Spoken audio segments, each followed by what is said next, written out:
Здравствуйте, мои дорогие друзья, представители знака зодиака Дева. Таро расклад. События будущего. Чего ждать? Таро прогноз на декаду на 10 дней с 1 по 10 мая. Давайте узнаем, что же случится в эти дни, что или произойдет, какая, возможно, правда откроется, или информация, когда у вас пазл какой-то сложится, или, возможно, проблема решится, дай-то Бог. Но, как всегда говорю и предупреждаю, останемся реалистами. Любой таро, расклад или прогноз, он не расскажет личной истории каждого из вас. Но я надеюсь, что мы с вами проведем приятное время. И все же мои расклады, мои прогнозы, они не несут предсказательной системы. Я часто говорю любые, или пишу людям, отвечаю, что любые совпадения случайны. Таро – это метафора, это инструмент для самопознания или самоосознания вот тех глубинных процессов, которые происходят в каждом из нас. Это те процессы, которые формируют проблему как раз, которая живет или продолжает нас где-то изнутри мучить. И мы должны найти ее решение, прожить ее где-то эмоционально через вот эту метафору карт и снять напряжение. В первую очередь снять напряжение призваны наши расклады, ну или просчитать как один из вариантов. Поэтому мы вместе с вами размышляем, предполагаем и допускаем вот наличие вариантов альтернативных, когда события могут развиваться не всегда так, как мы это предполагаем. Словно подготовка такая, репетиция через карты. Но вы-то как раз реалисты. Итак, события ближайшего будущего, чего же ждать? И на события вот эта колода Ленорман, которую прорисовал Чиро Маркетти, мне очень нравится. Все его колоды, все его работы. Итак, чего же ждать? Что же случится или произойдет, что скоро как бы идет на ваш порог или спешит в вашу жизнь? Первая карта на колоде Таро. У нас сегодня Таро добра, неожиданности. Это то, чего мы где-то не ожидаем. Возможно, правда какая-то откроется или что ведет к переменам. Сами по себе, может быть, какие-то перемены на пороге, что будет меняться. Иногда с какой-то полученной информацией мы понимаем, что, ну да, какая-то прежняя, словно эпоха нашей жизни заканчивается. Ну, у кого-то не столь глобально, но тем не менее, когда мы видим, что, да, прежде, возможно, у нас были не совсем либо правильные суждения, либо мы в чем-то заблуждались, или кому-то чересчур доверяли, кстати. И вторая карта у нас будет на Таро. В чем ваша сила? В чем где-то ваш успех? На что следует обратить внимание? Или в чем вы наиболее ресурсны в эту декаду? Сфера ваших достижений. Достанем 3 карты по основным сферам жизни. Работа, профессиональная деятельность. У кого-то это документы, у кого-то и учеба. Денежная энергия, финансы на декаду. Любовь и личная жизнь. Итак, что же скоро? Спешит на ваш порог, но куда-то не торопитесь. Когда Луна – это тысячи неопределенностей. Может быть, где-то и вы реалисты, мои дорогие девы, понимаете, что, ну да, вот внешняя именно обстановка, а это не совсем, в первую очередь карта говорит о нашем восприятии, а о том, что вокруг вас существует, ну, может быть, как какие-то ли есть спорные вопросы, или на то, чем вы занимаетесь, или то, что вы хотите осуществить, влияет общий какой-то порядок. Я допускаю у кого-то и мировая ситуация, или там, где вы находитесь, а меня смотрят люди из разных стран, здесь тоже как-то зыбко, темновато, непонятно, в какую сторону разовьются события, и вот это тоже присутствует. Но в хорошем смысле эта карта проигрывается как эмпатия, нежность, ласка, доверие близким, и когда друг другу приходят близкие люди на помощь. Тепло домашнего очага эта карта означает также, когда мы что-то улучшаем в нашем доме, делаем его более комфортным, ну, приятное общение с какими-то, может быть, и родственниками, и даже далекими, что-то вы можете обсуждать, но опять все равно внешняя какая-то обстановка, она пока непонятная. По этой карте мы видим ориентиры, мы видим какие-то, как очертания вопроса, очертания проблемы или то, что мы хотим осуществить. Но пока сказать, что есть конкретика, ну, наверное, не в эту декаду. И когда выпадает аркан Луна, помните, мои дорогие, мы все-таки себя должны беречь. Искусство мелких шагов, а самое главное, не находиться в толпе. Есть такое выражение «меня несет толпа», и мы тогда с собой не управляем. И это на самом деле достаточно страшно, но нам может казаться, что, да, подумаешь, я вот в любой момент могу уйти. Так вот, уйти или выйти из этой толпы нужно это тоже вовремя. Поэтому уделите внимание. Если вы даже внешне где-то оказываетесь в местах скопления людей, вовремя ретироваться – это себя сохранить. Точно так же мы можем переложить, к примеру, даже на коллектив. Когда бывают какие-то конфронтации, когда коалиция одна и другая, какие-то сговоры бывают. Вот в этом во всем мы не участвуем. Иначе все потом перевернут. И тот, кто меньше всего там принимал участие, на него еще и добавят каких-нибудь слухов, сплетен. Одним словом, мои дорогие девы, берегите. И самое главное значение, на которое вам точно следует обратить внимание, это ваша интуиция. Кто-то мне написал в комментариях: чуйка всегда работает. Вот чуйка, чтобы ваша, мои дорогие девы, работала безотказно. Нужно быть внимательным, потому что в обстановке вот это какая-то, ну, как сумерки или какая-то мутно-непонятная ситуация. И нам помогает наша интуиция, подсказки шестого чувства. Но что-то будет заканчиваться, завершаться, это точно. И, кстати, если мы говорим, в этой колоде прорисовал Чиро Маркетти саркофаг. Мы знаем, банально, это карта гроб, но это как окончание чего-то. И у нас бог Анубис, да, который хранитель душ, тех душ, которые уходят из земной жизни. О чем нам говорят? Конечно, в первую очередь о том, что внешняя какая-то ситуация, она завершается. Это то, что вы не можете отменить. Или какие-то новости, может быть, приходят с тем, что тоже что-то завершилось. Вы можете о чем-то сожалеть, потому что, ну, по этим двум картам все же есть такие воспоминания, какие-то сложные воспоминания, как сложный анализ, но это не должно перейти в самокопание. Вот то, что вы не можете, или вы уже видите, наоборот, мои дорогие девы, иногда ведь эта карта проигрывается так, что мы словно освобождаемся в первую очередь. Мы теперь выздоровели от какой-то ситуации очень сложной, которая долгое время тянулась, а мы на нее не влияли. Мы там не руководители были, мы там были только лишь участники. Поэтому вот какое-то участие в тягостной ситуации, шаг за шагом, оно завершается. Но, видимо, это завершение, оно не совсем простое, оно не одномоментное. Может быть, вот этот вот период, он словно затягивается. Но дайте, наверное, пространству, Вселенной, ангелам-хранителям, чтобы оно все как-то завершилось спокойно. Или не нужно участвовать в том, что уже, в принципе, не имеет какого-то продолжения. Мои дорогие девы, и чуйка пусть у вас работает, и сами себя берегите. Но известия какие-то могут быть. Тут именно про известия больше. Здесь может быть именно в этой колоде это птицы, какая-то информация, причем такая разношерстная. Один говорит одно, другой говорит другое. Не случайно аркан, луна, месяц. Знаете, люди подают вам информацию с той позиции, как они через себя ее пропустили и как они ее понимают. И это может быть по-разному. Вам кто-то может подавать это как что-то пафосное, на 100% достоверное, а другой будет, наоборот, так вот уловками хитрить. Поэтому все перепроверяйте. Здесь пока только самому себе можно доверять и понимать, что близится к финалу или к разрешению какой-то ваш либо вопрос, либо внешние какие-то события. Тут все завершается. Но это не происходит так вот красиво или однозначно. Это сопровождается, может быть, у кого-то и сплетнями, какими-то пустыми разговорами. И ваша задача просто себя сохранить. Будьте на своей волне от начала до конца. Что спешит вашу жизнь?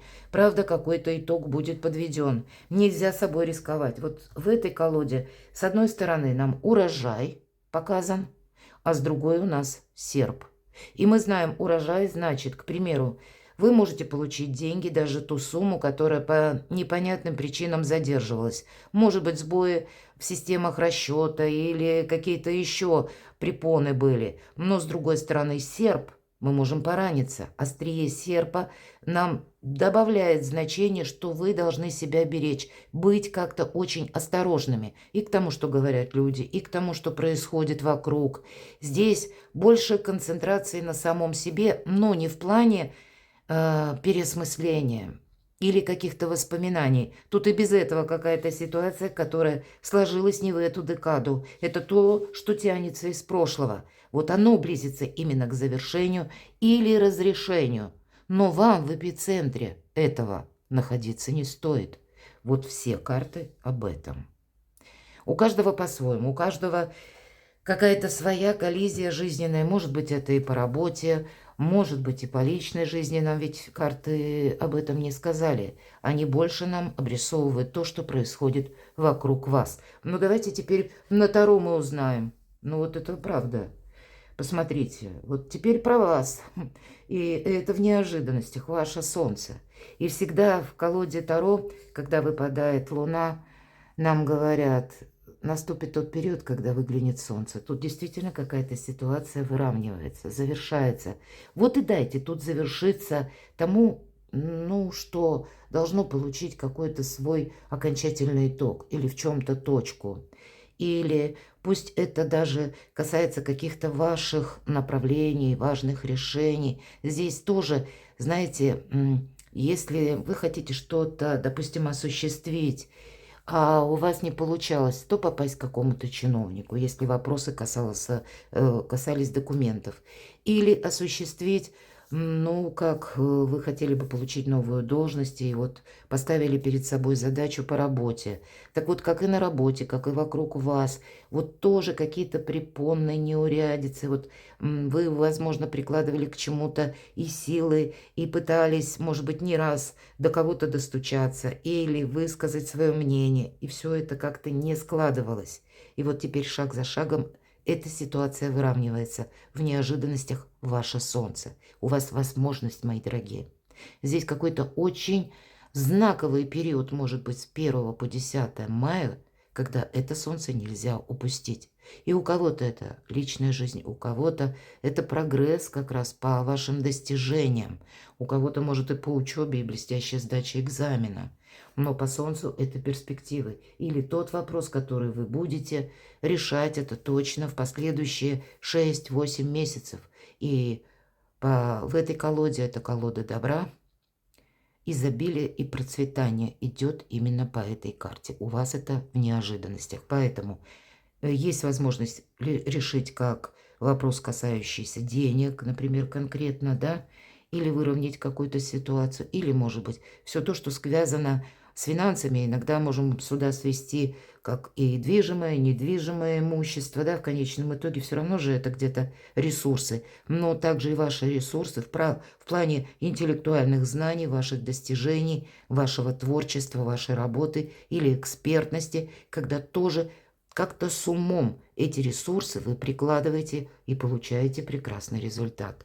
Нечего добавить, в чем ваша сила. В деньгах опять уже говорят, да, или в вашей самодостаточности. Девятка земли – это как девятка пентаклей, безусловно, это возможности.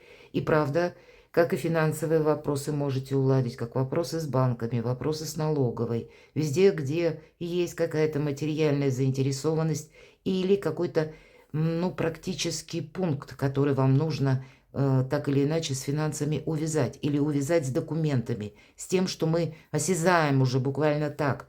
Но эта карта, кстати, в чем вы сильны, когда мы никуда не торопимся, потому что у нас все хорошо, мы все контролируем, деньги есть, деньги будут, нам об этом говорят, где-то наперед ты можешь об этом тоже не беспокоиться, но мы здесь уже на своей волне в том плане, чтобы не сделать чего-нибудь такого, что нам может навредить. И не случайно в этой колоде идет дисциплина. Ну, вам как раз и дисциплины не занимать, и карта еще имеет такое значение, как последний камень в фундаменте благополучия. Рядом с солнцем шикарно. Ваши достижения. Семерка земли. Ну, наверное, планы какие-то и много этих планов. Но сказать, что по семерке земли прямо мы с места в карьер и куда-то полетели, не обдумав, вот тут правильное решение. Это, кстати, карта будет, она так и называется, перекресток. Может быть, нам изобразил художник вот такой странный головной убор, как четверо перьев, да, когда человек думает, как 4 направления, куда я пойду или чем я буду заниматься. Вот какой-то выбор у вас может быть по части работы или тех дел, которые касаются документов, каких-то инстанций. Но здесь больше какая-то новая стратегия. И не случайно новая стратегия, потому что... Или тактика пусть. У вас вверху аркан Солнца. И есть еще такое значение сменить пластинку. Поэтому нам ведь тут тоже оно безусловно говорит: оставь прошлое в прошлом. Я это теперь буду контролировать. А твоя задача двигаться вперед, в сторону Солнца. Ты оставляешь какие-то свои сомнения, разочарования, болезненные ситуации, которые были в прошлом.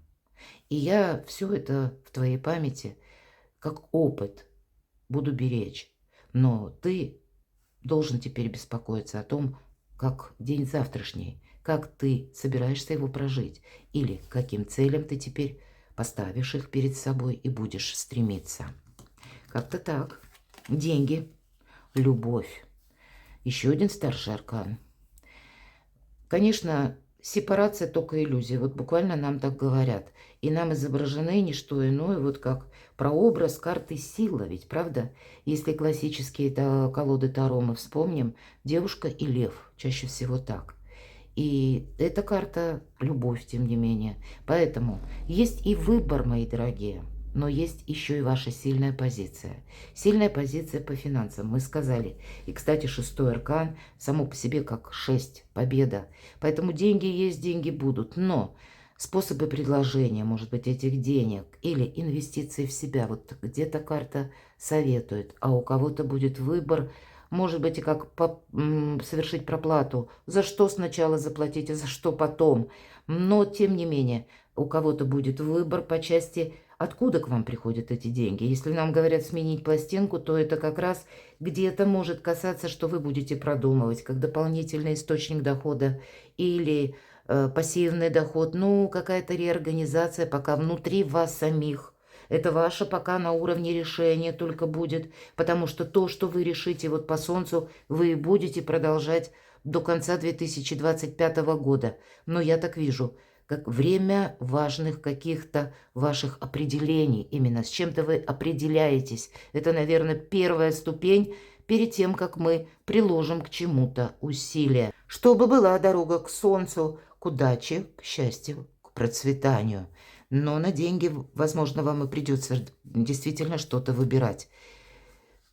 Удивительный расклад, мои дорогие девы. И 13-й старший аркан так и называется — трансформация. Он может касаться вашей личной жизни.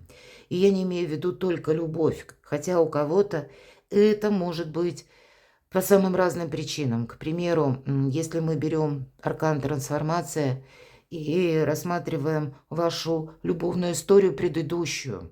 У кого-то она могла закончиться. И меня смотрят люди из разных стран, у кого-то по очень печальным событиям, в силу непреодолимых действий, которые происходили внешне, и вы на это не могли влиять. И в итоге какое-то сожаление. Но тогда нам опять же Анубис говорит: оставь.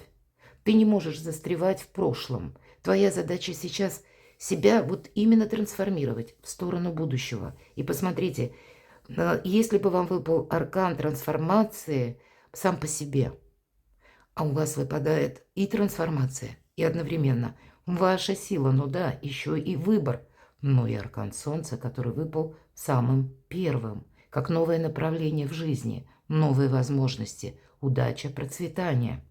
Для тех, кто находится в сложных отношениях на личную жизнь, это может быть возможность, либо мы проговорили какие-то важные темы, и мы можем помириться. Если это происходит, конечно, мы не вспоминаем друг другу, не говорим, а вот помнишь, ты там была не права, или помню, как ты там поступил, да, или где ты там наследил. Нет, тут предполагается трансформация, что, ну вот нет каких-то обвинений, которые, может быть, были до этого. Или не было какой-то мути в наших отношениях, то тут мы можем что-то прояснить, но точно так же я могу предположить, что кто-то может и точку поставить. Поэтому вот если мы рассматриваем вот этот 8-й аркан колоды Ленорман, нам и говорят или Анубис, или ты вот этой сложности, непонимания, ну, может быть, и какая-то более тяжелая ситуация, когда вы и не хотите больше с человеком продолжать отношения. Ну, так вот ты сейчас выбираешь, или ты в этом точку ставишь, и тогда это остается в прошлом, или ты продолжаешь отношения, но тогда в другом формате. И ты уже не вспоминаешь то, что было раньше. Хотя для кого-то из вас эта трансформация может касаться и заработков тоже. Я это тоже могу допустить, поскольку последний старший аркан. Время перемен, как будто в эти 10 дней. Перемен внутри вас. Это вы с чем-то определяетесь, мои дорогие девы, и для себя решаете, что конкретно отпустить. С чем, может быть, смириться, такое тоже допускаю. А чему вы поставите или отдадите приоритет, и в каком направлении вы будете двигаться дальше. Перекладывайте на себя, мои дорогие любимые девы, и будьте счастливы, будьте любимы всегда.